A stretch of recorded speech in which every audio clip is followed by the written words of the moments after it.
Hi friends, आज हम लोग प्रिंसिपल ऑफ सुपरपोजिशन पढ़ेंगे। Electric force between multiple charges, अध्यारोपण का सिद्धांत, अनेक आवेशों के बीच वैद्युत बल। दोस्तों, कूलाम के नियम से हम केवल दो आवेशों के बीच बल ज्ञात कर सकते हैं। वह बल आकर्षण की होगा या प्रतिकर्षण का, यह निर्भर करता है कि उन आवेशों की प्रकृति क्या है, नेचर क्या है। लेकिन अगर दो से अधिक आवेश हैं तो उन आवेशों के बीच बल लगेगा। उस बल को कैसे प्राप्त करेंगे, उसका परिमाण क्या होगा, उसकी दिशा क्या होगी, इसके लिए हमको प्रिंसिपल ऑफ सुपरपोजिशन जानना आवश्यक है। प्रिंसिपल ऑफ सुपरपोजिशन क्या होता है, अध्यारोपण का सिद्धांत क्या होता है कि यदि कोई निकाय, अध्यारोपण के सिद्धांत के अनुसार, प्रिंसिपल ऑफ सुपरपोजिशन के अनुसार, यदि कोई निकाय अनेक आवेशों से मिलकर बना है तो उसके किसी एक आवेश पर लगने वाले बल सभी आवेशों द्वारा उस आवेश पर लगने वाले बल के बीजगणितीय योग के बराबर होता है। एक बार और सुन लेंगे, फिगर के माध्यम से जान लेंगे। एक निकाय है जो n आवेशों से मिलकर बना है, यानी एक निकाय है जो n आवेशों से मिलकर बना है। यहां पर Q1 आवेश है, दूसरा आवेश Q2 है, तीसरा आवेश Q3 है, चौथा आवेश Q4 है। ऐसे ही n वां आवेश जो है Qn है। यानी कोई निकाय है जो n आवेशों से मिलकर बना है। अब हमको इस पहले आवेश पर इन आवेशों के द्वारा लगने वाले बल का मान ज्ञात करना है। तो हम इसमें मानते हैं, माना कोई निकाय n आवेश Q1, Q2, Q3, Q4 and so on Qn आवेशों से मिलकर बना है। Q1 पर आवेशों के द्वारा लगने वाला बल क्रमशः जो है ऐसे मानेंगे। देखिए एक बार और शुरू से इसको जानते हैं। प्रिंसिपल ऑफ सुपरपोजिशन क्या होता है, अध्यारोपण का सिद्धांत क्या होता है।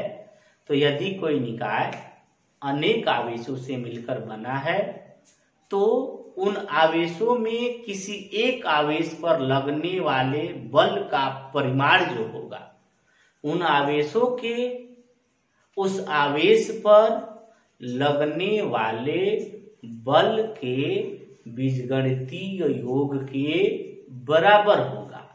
इसको सिद्ध करने के लिए हम मानेंगे, माना एक निकाय है जो Q1, Q2, Q3, Q4 and so on Qn आवेशों से मिलकर बना है।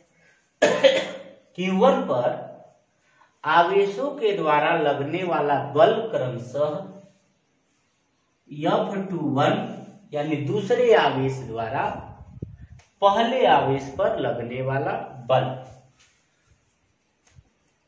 F31 यानी तीसरे आवेश द्वारा पहले आवेश पर लगने वाला बल, F41 यानी चौथे आवेश द्वारा पहले आवेश पर लगने वाला बल। उसके बाद F21 नहीं होगा, sorry, F12, F13, F14, Fn F1n होगा। एक बार और देख लेंगे। माना कोई निकाय n आवेश Q1, Q2, Q3, Q4 and so on Q1 से बना है। पहले आवेश पर अन्य आवेशों द्वारा लगने वाला बल क्रमशः F12 यानी दूसरे आवेश द्वारा पहले आवेश पर बल, F13 यानी तीसरे आवेश द्वारा पहले आवेश पर बल, F14 यानी चौथे आवेश द्वारा पहले आवेश पर लगने वाला बल, एंड सो ऑन F1n यानी nवें आवेश द्वारा पहले आवेश पर लगने वाला बल है। Q1 के सापेक्ष अन्य आवेशों का स्थिति सदिश क्रमशः R21,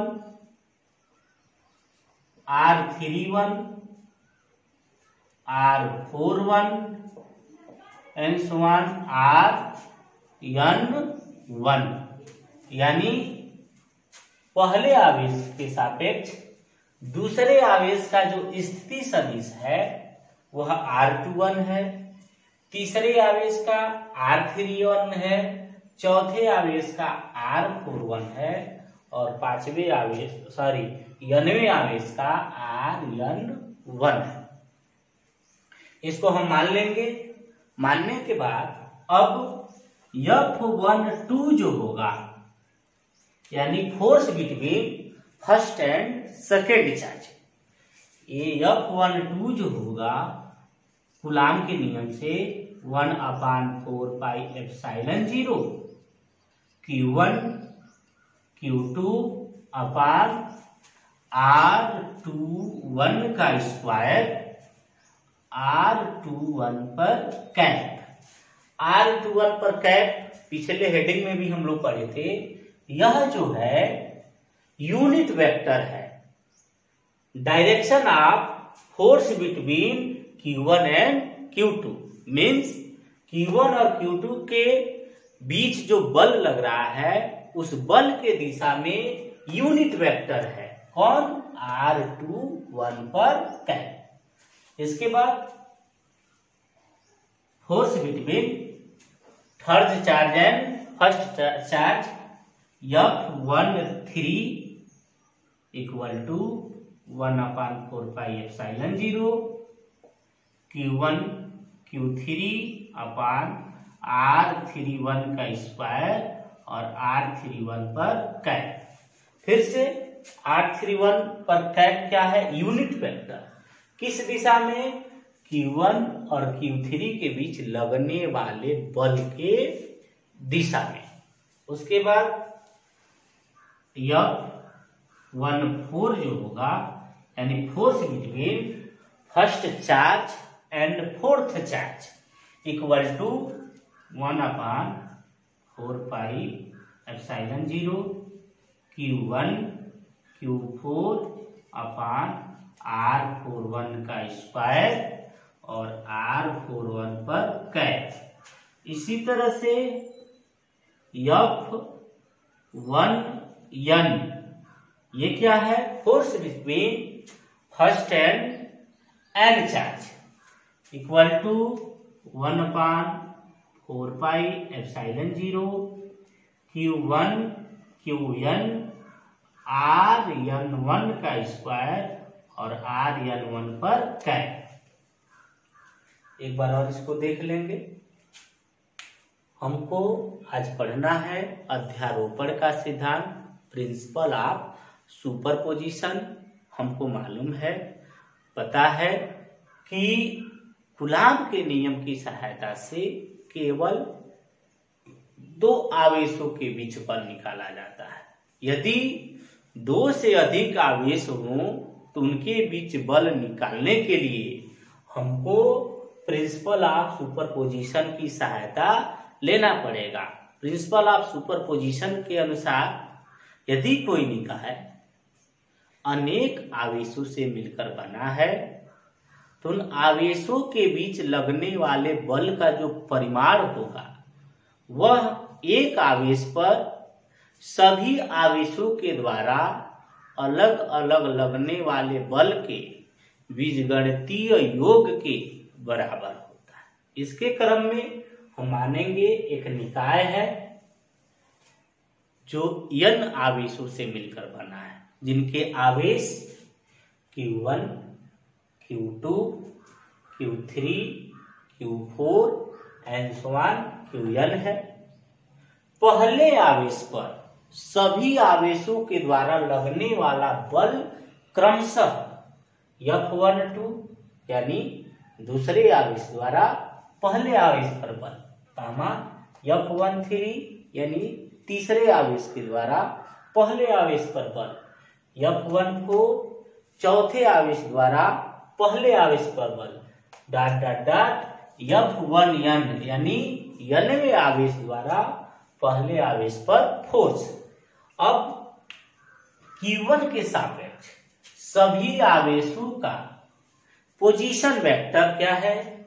R21 यानी दूसरे का पहले के सापेक्ष, R31 यानी तीसरे का पहले आवेश के सापेक्ष स्थिति सदिश, R41 यानी चौथे आवेश का पहले आवेश के सापेक्ष स्थिति सदिश, डॉट डॉट डॉट Rn1 यानी nवें आवेश का पहले आवेश के सापेक्ष स्थिति सदिश। अब हम इतना मानने के बाद, सपोज करने के बाद, force between first charge and second charge निकालेंगे, force between first charge and third charge, force between first charge and fourth charge, force between first charge and nth charge. इसको हम क्रमशः निकाल लेंगे। अब जो है इसके बाद जो Q1 आवेश पर परिणामी बल लग रहा है, रिजल्टेंट फोर्स जो लग रहा है, उसको निकालेंगे। यानी Q1 पर परिणामी रिजल्टेंट बल F बराबर F12 F13 F14 plus F1n। अब सबका हम वैल्यू पुटअप करेंगे। F12 का मान कितना है? 1/4πε0 Q1 Q2 अपान R21 का स्क्वायर, R21 पर cap, plus 1/4πε0 Q1 Q3 upon R31 का स्क्वायर, R31 पर कैप, प्लस 1/4πε0 Q1 Qn अपान Rn1 का स्क्वायर, Rn1 पर कैप। सभी में से जो कॉमन वैल्यू है वह 1/4πε0, तो बचेगा क्या? Q1 Q2 अपान R21 का स्क्वायर, R21 पर cap, plus Q1 Q3 R31 का स्क्वायर, R31 पर कैप, प्लस Q1 Qn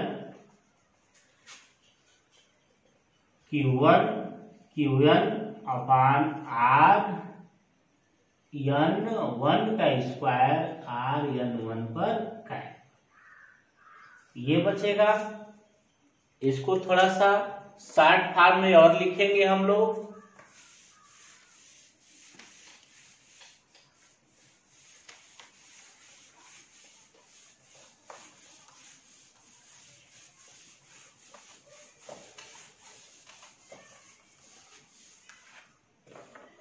आ जाएगा F = 1/4πε0 summation Q1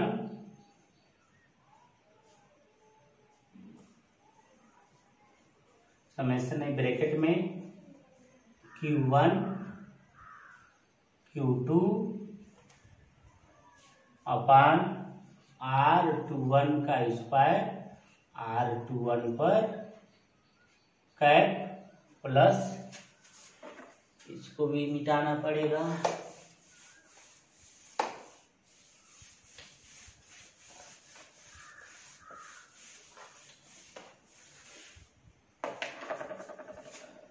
Q1 Q3 R31 का स्क्वायर R31 पर कैप Q1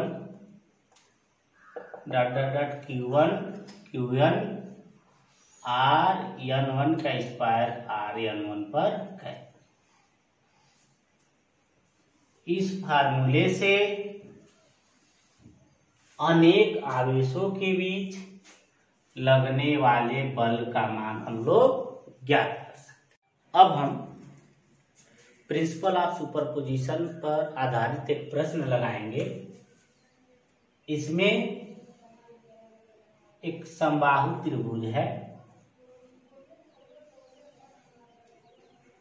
जिसके शीर्षों पर जो आवेश है -10 माइक्रोकूलम, -20 माइक्रोकूलम, माइनस ये +20 माइक्रोकूलम, ए है, बी है और ये सी है। हमको -10 माइक्रोकूलम पर बल ज्ञात करना है। यानी इस फिगर में इसका जो साइड है वह 2 सेंटीमीटर है। ये जो है 2 सेंटीमीटर। ध्यान से फिगर को देख लेंगे। एक समबाहु त्रिभुज है जिसके शीर्षों पर जो आवेश है -10 माइक्रोकूलम, -20 माइक्रोकूलम, +20 माइक्रोकूलम है। और इस समबाहु त्रिभुज की जो भुजा है वह 2 सेंटीमीटर है। हमको -10 माइक्रोकूलम पर कितना बल लगेगा उसको ज्ञात करना है। अब हम यहां लिख लेंगे Q1 जो है -10 माइक्रोकूलम है। इसको कूलाम में जब बदलेंगे तो -10 × 10⁻⁻6 कूलाम होगा। जब भी न्यूमेरिकल को हम लगाएंगे अंतरराष्ट्रीय मात्रक में लगाएंगे। Q2 ये होगा हमारा, यह -20 माइक्रोकूलम, -20 × 10⁻⁻6 कूलाम, और Q3 जो है +20 माइक्रोकूलम, 20 × 10⁻�6 कूलाम। आवेशों के बीच की दूरी बराबर है, इसलिए R = 2 सेंटीमीटर = 2 × 10⁻⁻2 मीटर। अब हम देखेंगे, विचार करेंगे कि इस 10 माइक्रोकूलम आवेश पर जो बल लगेगा वह किस प्रकार होगा। तो इस आवेश के द्वारा यानी -20 माइक्रोकूलम आवेश के द्वारा इस पर जो बल लगेगा वह प्रतिकर्षण का होगा, यानी यह एक दूसरे को दूर भगाएंगे, क्योंकि यह भी -10 है और यह भी -10 है। तो ये जो बल होगा प्रतिकर्षण का होगा, इधर जाएगा। ये हो गया आपका F1। F1 किसके द्वारा? Q2 के द्वारा Q1 पर बल। ये माइनस है और ये प्लस है, तो इन दोनों के बीच जो बल लगेगा वह अट्रैक्शन का होगा। यानी यह जो बल है F2 अट्रैक्शन हो गया। F2 किसके किसके बीच है? +20 माइक्रोकूलम और -10 माइक्रोकूलम। अब इस 10 माइक्रोकूलम आवेश पर 2 बल लग रहे हैं, F1 और F2। रिजल्टेंट फोर्स हमारा जो होगा F होगा। F का वैल्यू निकालना होगा हमको। अब थोड़ा सा इस पर विचार करिए।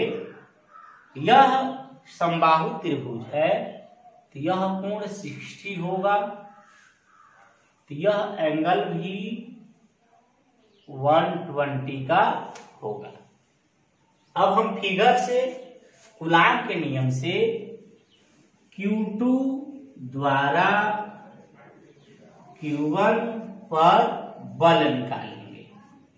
F1 बराबर 1/4 पाई एप्सिलॉन 0 Q1 Q2 अपान R स्क्वायर। F1 बराबर 9 × 10⁹ 1/एप्सिलॉन 0 का मान है। Q1 का मान 10 × 10⁻⁶, Q2 का मान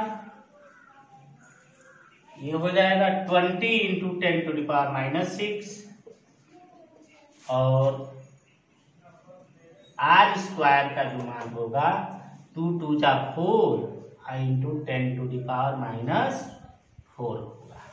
अब इसको जब हम सॉल्व करेंगे तो ये F1 का जो वैल्यू आएगा वह 9 × 10 × 20/4 इंटू पावर देखिए कितना है 9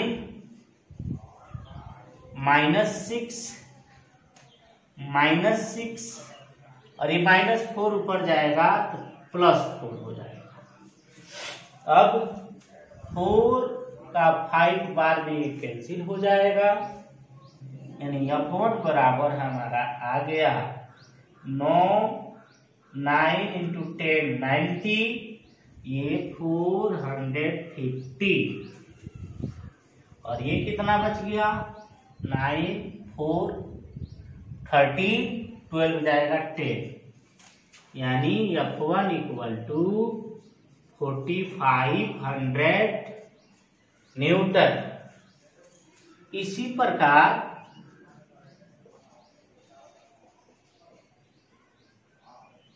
Q3 द्वारा Q1 पर बल निकालेंगे, यानी ये Q3 Q1 पर कितना बल लगा रहा है, इसको हम F2 माने हैं। F2 = 1/4 pi epsilon 0 Q1 Q3 अपान R स्क्वायर। सभी सेम राशियां हैं, एक ही हैं जो F1 में थे, इसलिए इसका भी मान जो है 4500 न्यूटन आएगा। अब जो है इसके बाद से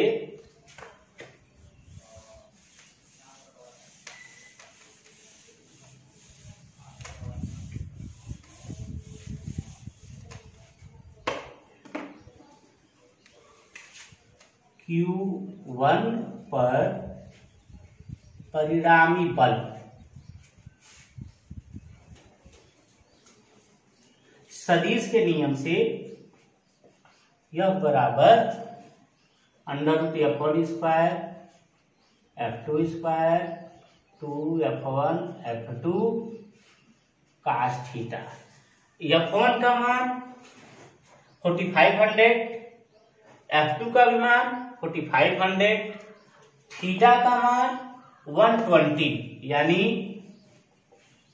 इसको ये भी F1 हो गया, ये भी F1 का स्क्वायर 2 ये भी F1 का स्क्वायर, क्योंकि F1 = F2 है, और ये cos 120 या F = √F1 का स्क्वायर F1 का स्क्वायर